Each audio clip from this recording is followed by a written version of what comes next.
अध्यात्म विज्ञान कोई धर्म या संप्रदाय नहीं है, ये स्पिरिचुअल साइंस है जो कुदरत के कानून पर आधारित है। ये विज्ञान पूरे ब्रह्मांड के सभी रहस्यों को उजागर करता है और जीवन के सभी पहलुओं को समझने के लिए एक नई दृष्टि देता है। इसी को आर्ट ऑफ विजन कहते हैं, दुनिया को देखने की एक नई दृष्टि, जो अध्यात्म विज्ञानी परम पूज्य स्वामी श्री कमलेशानंद जी के निर्देशन में सनातन सत्य का अनुसंधान कर हमारे जीवन को प्रकाशित करे। जय सच्चिदानंद। भाइयों बहनों, मातृशक्ति को नमन। ज्ञानी पुरुष की हाजिरी से विज्ञान प्रकट होता है, क्योंकि वो किसी शास्त्र से नहीं बताते, वो अपने अनुभव से बताते हैं और अनुभव के आधार पर ही हमारा जो है विज्ञान प्रकट होता है। हमको अच्छा जो है मुक्ति का मार्ग मिलता है, सनातन सत्य मिलता है। तो सनातन सत्य प्राप्त करना है तो आप ज्ञानी पुरुष को ढूंढिए। स्वामी जी सभी यह कहते हैं कि अज्ञान के कारण आत्मा भटक रही है 84 लाख जीवा योनि के अंदर। उन्होंने नाम अलग अलग दिया है, कोई कर्म शरीर कहता है, कोई लिंग शरीर कहता है, कोई कॉजल बॉडी कहता है, कोई पुण्य पाप कहता है, कोई अदृष्ट कहता है, कोई देव कहता है। अलग अलग अलग अलग दर्शनों ने, लेकिन अज्ञान को सभी ने माना है। जैन दर्शन की बात करूं तो उन्होंने कर्म शरीर को बकायदा एक पौद्गलिक शरीर माना है। कैसा पौद्गलिक शरीर? चतुस्पर्शी।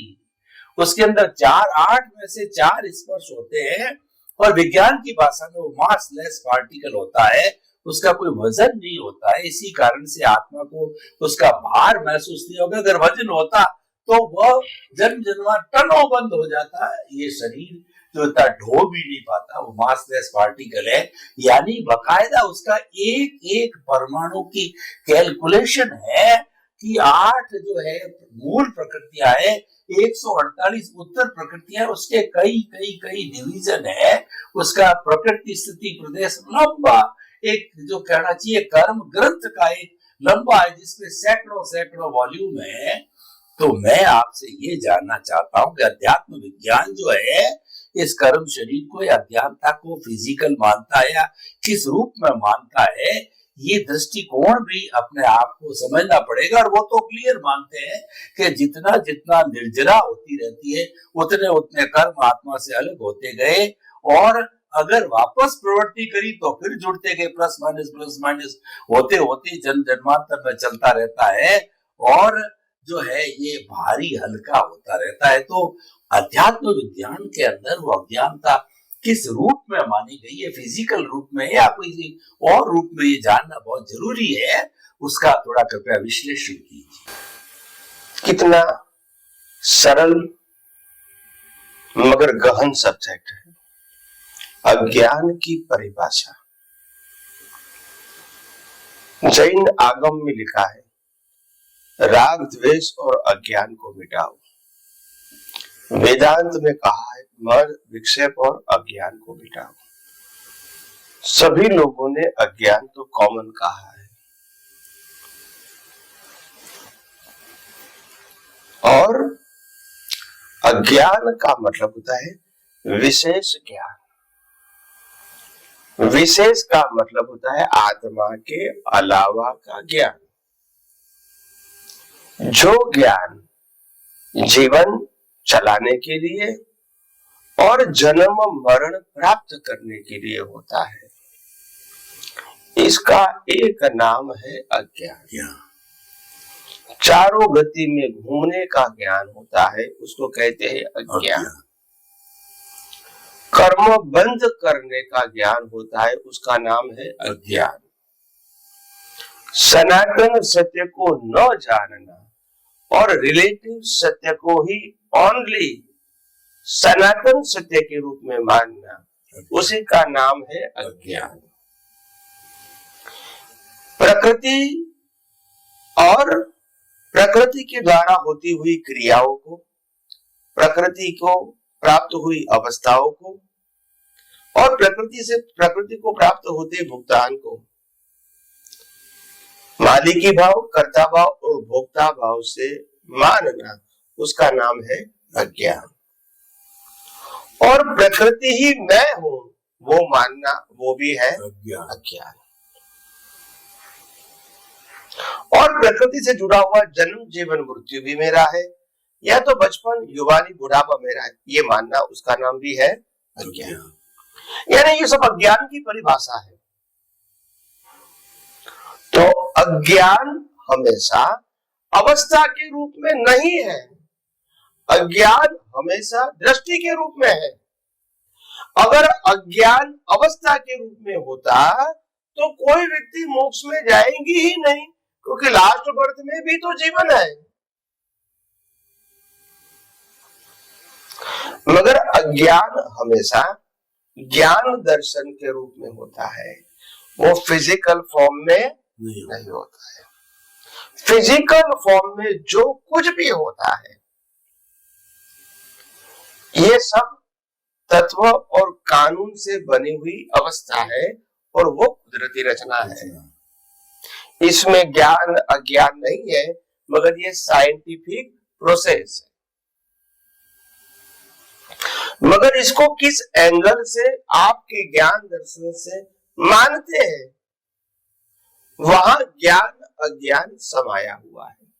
तो ज्ञान अज्ञान वो दृष्टि का विषय है, और विज्ञान वो अनुभूति का विषय है। ज्ञान अज्ञान दोनों मान्यता है, क्या है?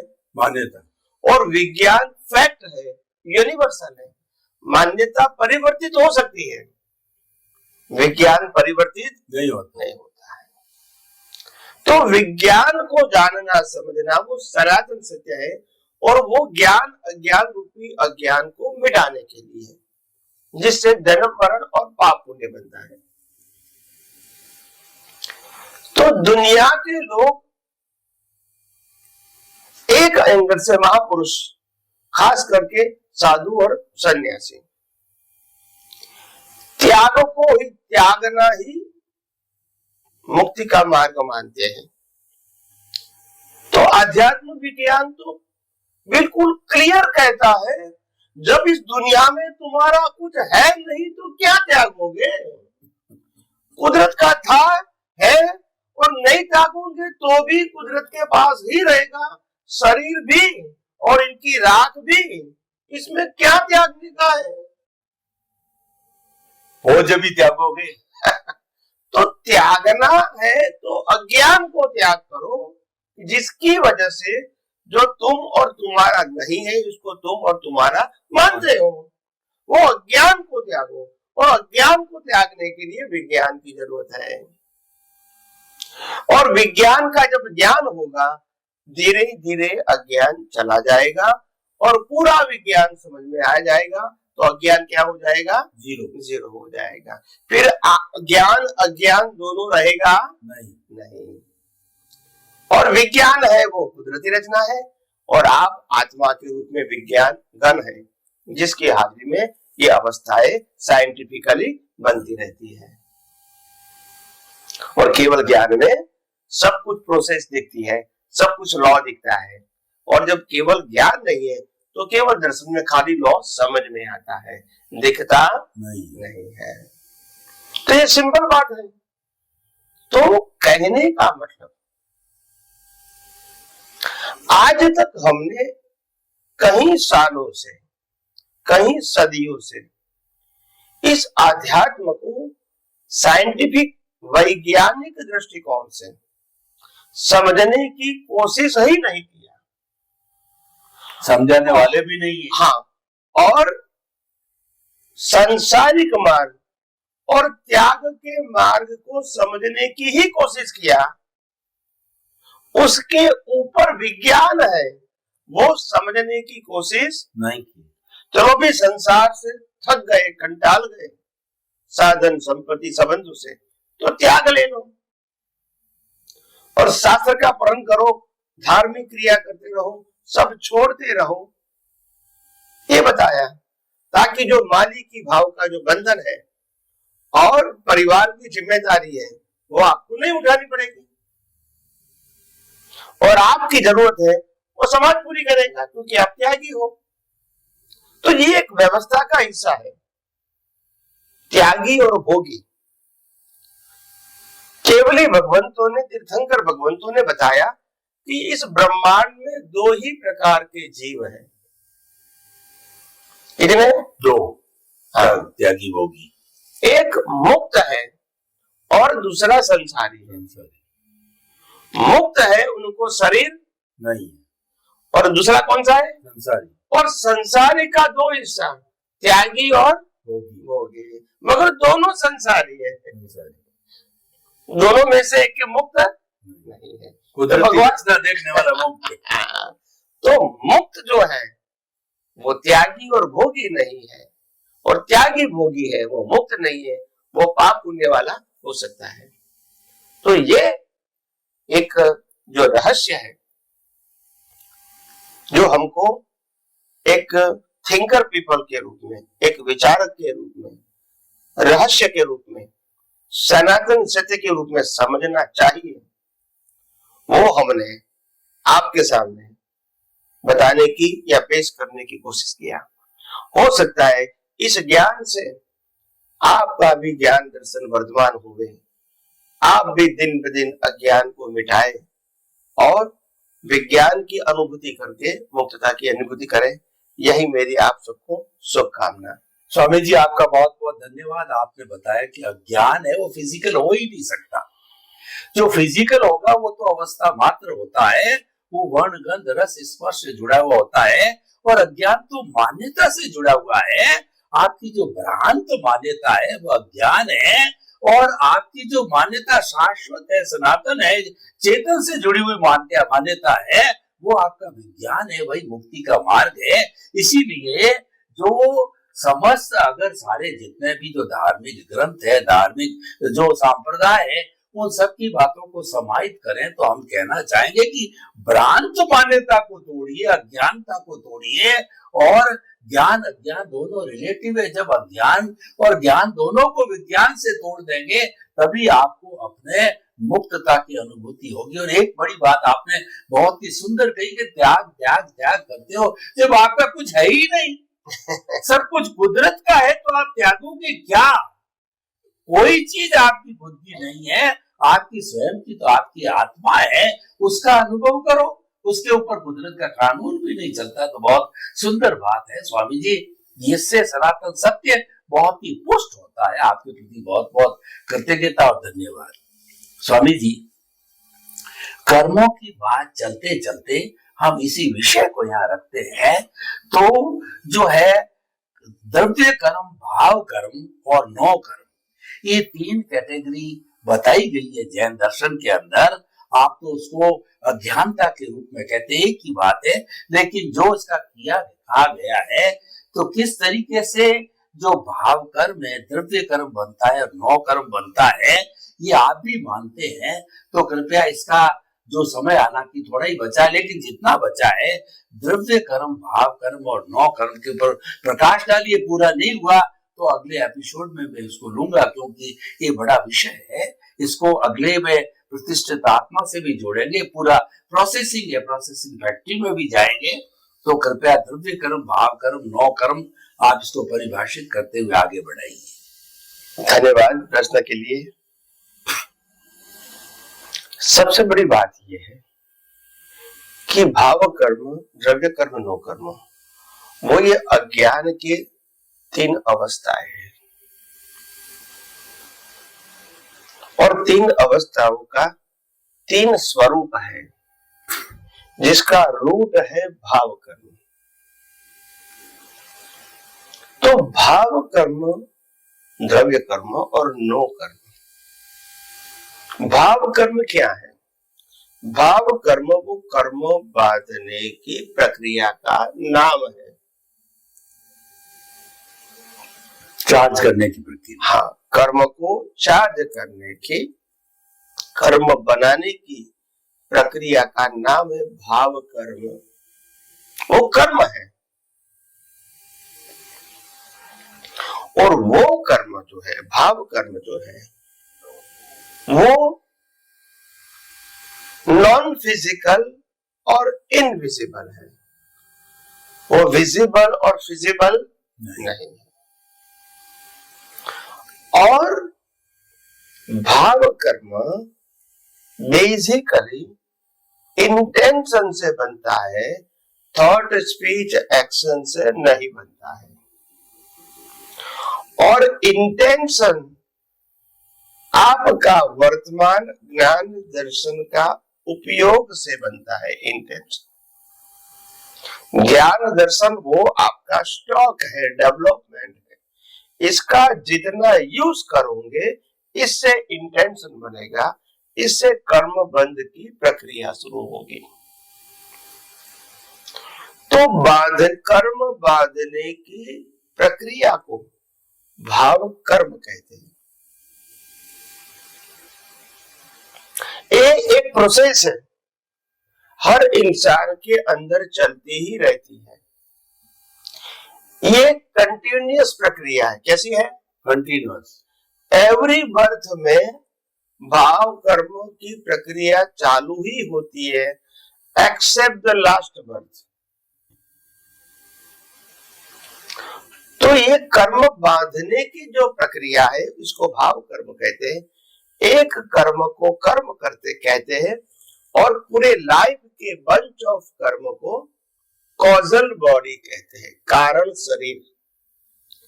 वो कारण शरीर पूरी लाइफ का जो है इसको द्रव्य कर्म कहते हैं। और वो द्रव्य कर्म का पैकेज कुदरत में जाता है, क्योंकि रिजल्ट कुदरत को देना है तो आपका एग्जाम पेपर भी उनके पास जाना चाहिए, तभी तो रिजल्ट देंगे ना। स्पीच और एक्शन के बीच चले जाते। हाँ, वो अलग पीस में लेंगे फिर, नहीं तो फिर लंबा हो जाएगा। इसीलिए तो कहने का मतलब वो पूरा जो कॉजल बॉडी है वो कुदरत में जाएगा, वो कुदरत में जाएगा, वो द्रव्य कर्म हो गया। अभी आप इसमें कोई करेक्शन कर सकते हैं नहीं, क्योंकि पेपर कुदरत के पास गया, आंसर पेपर।